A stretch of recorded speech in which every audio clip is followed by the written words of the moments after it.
వచ్చే నెలలో తెలంగాణలో పర్యటించనున్నారు ప్రధాని మంత్రి నరేంద్ర మోదీ. భారీ బహిరంగ సభ నిర్వహించబోతోంది బీజేపీ. రిజర్వేషన్ల బిల్లును అడ్డుకోవడం ద్వారా మహిళలను మోసం చేసిన కాంగ్రెస్ కు బుద్ధి చెప్పేందుకు ప్రజలు పెద్ద ఎత్తున తరలి రావాలని బీజేపీ పిలుపునిచ్చింది. ప్రధానమంత్రి నరేంద్ర మోడీ తెలంగాణ పర్యటన షెడ్యూల్ ఫిక్స్ అయ్యింది. మే 10న తెలంగాణకు వస్తున్నారు ప్రధానమంత్రి నరేంద్ర మోడీ.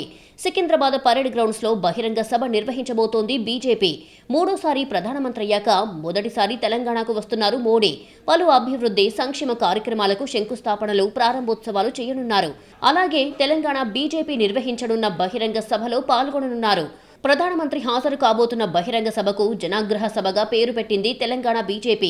మహిళా రిజర్వేషన్ బిల్లును కాంగ్రెస్ అడ్డుకుందని బీజేపీ ఆరోపిస్తోంది. లోక్సభ నియోజకవర్గాల డీలిమిటేషన్తో దక్షిణ భారతదేశానికి అన్యాయం జరుగుతుందని కాంగ్రెస్ తప్పుడు ప్రచారం చేసిందంటున్నారు బీజేపీ నేతలు. మహిళలకు, ఎస్సీ ఎస్టీలకు, దక్షిణాది రాష్ట్రాలకు వెన్నుపోటు పొడిచిన కాంగ్రెస్ కి బుద్ధి చెప్పేందుకే ఈ జనాగ్రహ సభ అంటున్నారు బీజేపీ నేతలు. ఈ సభ తెలంగాణ రాజకీయాల్లో మార్పుకు నాంది పలుకుతుందని చెబుతున్నారు. జనాగ్రహ సభకు సంబంధించిన పోస్టర్ను బీజేపీ రాష్ట్ర అధ్యక్షుడు ఆవిష్కరించారు. Congress has betrayed South India. Because of Congress, South India lost increase in parliament seats.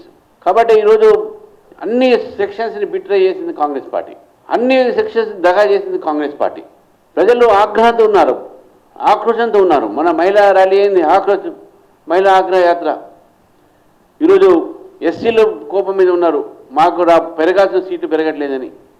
ఎస్టీలు కోపంలో ఉన్నారు. మహిళలు మాకు 33% రావాల్సినటువంటి కాంగ్రెస్ పార్టీ మన మోసం చేసింది. భారీ ఎత్తున జన సమీకరణపై దృష్టి పెట్టింది. ఇప్పటికే గ్రేటర్ నేతలతో సన్నాహక సమావేశం నిర్వహించారు తెలంగాణ బీజేపీ అధ్యక్షుడు రామచంద్రరావు. తాజాగా ఎంపీలు, ఎమ్మెల్యేలతో కూడా ప్రత్యేక సమావేశం నిర్వహించారు. ఈ సమావేశంలోనూ జన సమీకరణపైనే చర్చ జరిగింది. ఎంపీలు, ఎమ్మెల్యేలకు పార్టీ టార్గెట్స్ కూడా పెట్టినట్లు తెలుస్తోంది.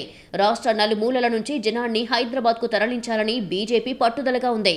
ప్రత్యేకంగా రైళ్లు, బస్సులను కూడా బుక్ చేస్తున్నారు.